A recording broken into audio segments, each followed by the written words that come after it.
मत्ती की कहानी। मत्ती, जिसे लेवी भी कहा जाता है, एक महसूल वसूल करने वाला शख्स था जब यसू ने इसे अपने 12 शागिर्दों में से एक मुंतखब किया।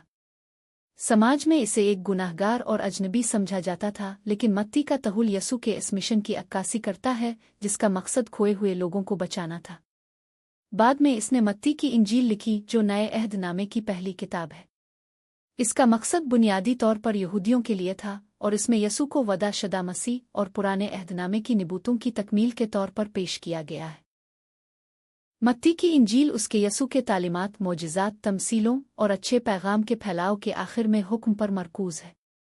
मत्ती की ज़िंदगी और तहरीरें खुदा के फजल की ताकत और शागिर्दी की पुकार को जाहिर करती है। यसू की नस्ल और पैदाइश। मत्ती की इंजील की इब्तिदा यसू की नस्ल से होती है, जो यसू की नस्ल को अब्राहम और दाऊद तक पहुंच जाती है। ये ताल्लुक इस बात को उजागर करता है कि यसू का यहूदी तारीख में जायज़ मकाम है और मसीह के आने की निबूतों की तकमील है। इसके बाद यसू की पैदाइश का बयान है। मरियम एक कनवारी रूह अल कुद्स के ज़रिए हामिला होती है। यूसुफ इसकी मंगेतर इसका मंसूबा बनाता है कि वो इसे खामोशी से छोड़ दे, लेकिन एक फरिश्ता इसे ख्वाब में जाहिर होकर बताता है कि वो रुक जाए और ये बच्चा खुदा की तरफ से है। यसू बैतलहम में पैदा होता है और निबूतों को पूरा करता है। ये आगाज़ यसू की खुदाई नस्ल और इसराइल के नजात दहिंदा के तौर पर उसकी पहचान को जाहिर करता है। मुग़लों का यसू की ज़ियारत मशरिक़ से आने वाले हकीम, जिन्हें मजूस कहा जाता है, एक पुरअसरार सितारे की पैरवी करते हुए बैतलहम पहुंचते हैं। वो मरियम और यूसुफ के घर पहुंचकर यसू के बच्चे को सोने, खुशबू और मर के तोहफे पेश करते हैं। उनकी ज़ियारत ये जाहिर करती है कि यसू न सिर्फ यहूदियों का बादशाह है, बल्कि तमाम अक़वाम के लिए नजात दहिंदा है। फरिश्ता उनको ख्वाब में मुतनब्बे करता है कि वो बादशाह हीरोड के पास वापस न जाएं, जो यसू को मारना चाहता है। उनका सफ़र खुदाई हकीकत की तलाश और यसू की बादशाही के लिए अक़ीदत को जाहिर करता है। ये वाक़या इबादत, नबूवत और खुदाई हिफाजत को उजागर करता है। यसू का बपतिस्मा एक बालिग़ होने के नाते। यसू योर्डन दरिया के किनारे आते हैं ताकि नबी से बपतिस्मा ले। अगरचे इनकार करता है और कहता है कि यसू को इसे बपतिस्मा देना चाहिए, लेकिन यसू ये कहता है कि सब कुछ दुरुस्त करने के लिए ये ज़रूरी है। जैसे ही यसू पानी से निकलते हैं, आसमान खुलते हैं। रूह अल कुद्स एक कबूतर की शक्ल में आतरता है और आसमान से आवाज़ आती है, ये मेरा महबूब बेटा है जिससे मैं खुश हूँ। ये लम्हा यसू की अवामी विजारत का आगाज़ करता है और उसकी खुदाई शनाख्त को साबित करता है। बियाबान में आजमाइश। बपतिस्मा के बाद यसू रूह के ज़रिए बियाबान में ले जाया जाता है, जहाँ वो 40 दिन तक रोज़ा रखते हैं और शैतान की आजमाइशों का सामना करते हैं। शैतान 3 बार इसे आजमाने की कोशिश करता है, पत्थरों को रोटी में तब्दील करने, खुदा को आजमाने के लिए माबद से कूदने और दुनियावी ताकत के लिए झुकने के लिए। हर बार यसू शरीयत का हवाला देकर जवाब देते हैं, जो खुदा के कलाम का अमीक इल्म और वालिद के साथ उसकी मुकम्मल वफादारी को जाहिर करता है। ये वाक़या यसू की बेगुनाही और रूहानी इख्तियार को जाहिर करता है। पहाड़ पर खुतबा एक इंतहाई असरअंदाज तालीम में। यसू एक इज्तिमा में बैठे लोगों को पहाड़ पर खिताब करते हैं। वो इब्तिदा में खुशी के कलिमात से शुरू करते हैं, गरीबों, आजिज़ों, रहम करने वालों और सुलह करने वालों के लिए खुशखबरी। वो दुआ, मुआफ़ी, दुश्मनों से महब्बत, रियाकारी से बचने और खुदा पर भरोसा करने के बारे में सिखाते हैं।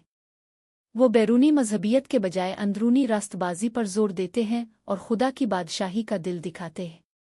ये खुतबा ईसाई अखलाकियात की बुनियाद है और ये जाहिर करता है कि रोज़मर्रा की ज़िंदगी में सच्चे शागिर्दी का क्या मतलब है।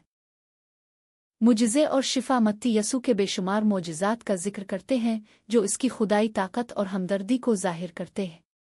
यसू ने अंधों, बहरों, लंगड़ों, कोढ़ के मरीजों को शिफा दी और मर्दों को जिंदा किया।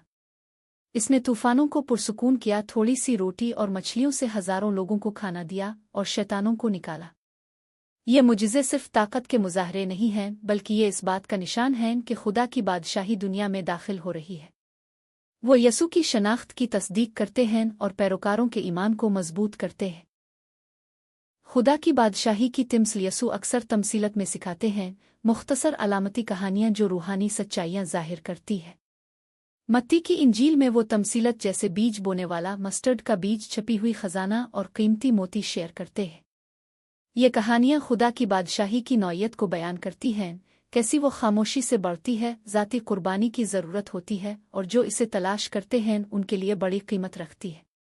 ये तमसीलत उन लोगों को तसल्ली देती हैं जो ईमान रखते हैं और दूसरों को चैलेंज करती हैं ताकि वो अपने दिलों पर गौर करें। पतरस का इकरार और तगय्युर एक अहम लम्हे में यसू अपने शागिर्दों से पूछते हैं, तुम मुझे कौन कहते हो? पतरस जवाब देता है, तुम मसीह हो, जिंदा खुदा के बेटे। यसू इसे सराहते हैं और कहते हैं कि ये सच्चाई खुदा ने जाहिर की है।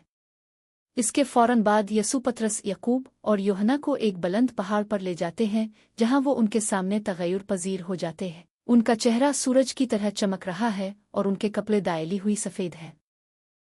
मूसा और इलियास उनके साथ जाहिर होते हैं जो शरीयत और नबुव्वत की नुमाइंदगी करते हैं। मसलूबीत और सलीब। जब यसू यरूशलेम पहुंचते हैं उन्हें यहूदा के हाथों धोखा दिया जाता है, गिरफ्तार किया जाता है, झूठे इल्जामात पर मुकदमा चलता है और मौत की सज़ा दी जाती है। इसे मजाक बनाया जाता है, मारा जाता है और कांटों का ताज पहनाकर सलीब पर चढ़ा दिया जाता है। ज़मीन पर अंधेरा छा जाता है और अपनी आखिरी सांस में यसू आवाज़ देते हैं और अपनी रूह को हवाले करते हैं। माबद का पर्दा दो टुकड़े हो जाता है जो खुदा तक नए रसाई को जाहिर करता है। रूमी सिपाही ऐलान करते हैं, वाकई ये खुदा का बेटा था। क़यामत और अजीम कमीशन। अपनी मौत के 3 दिन बाद यसू कब्र से जिंदा होकर निकलते हैं, गुनाह और मौत पर फतह पाते हैं। एक फरिश्ता औरतों को इसकी क़यामत की खबर देता है और यसू अपने शागिर्दों के सामने आकर उन्हें सुकून और तसल्ली देते हैं। आसमान पर चढ़ते हुए वो उन्हें अजीम कमीशन देते हैं, तुम सब कौमों को शागिर्द बनाओ, उन्हें बपतिस्मा दो और जो कुछ मैंने हुक्म दिया है इसे मानने की तालीम दो। ये हुक्म शागिर्दों को दुनिया भर में इंजील फैलाने के लिए भेजता है। क़यामत यसू के खुदाई इख्तियार को साबित करती है और उसके आखिरी अल्फाज चर्च के मिशन की इब्तिदा करते हैं।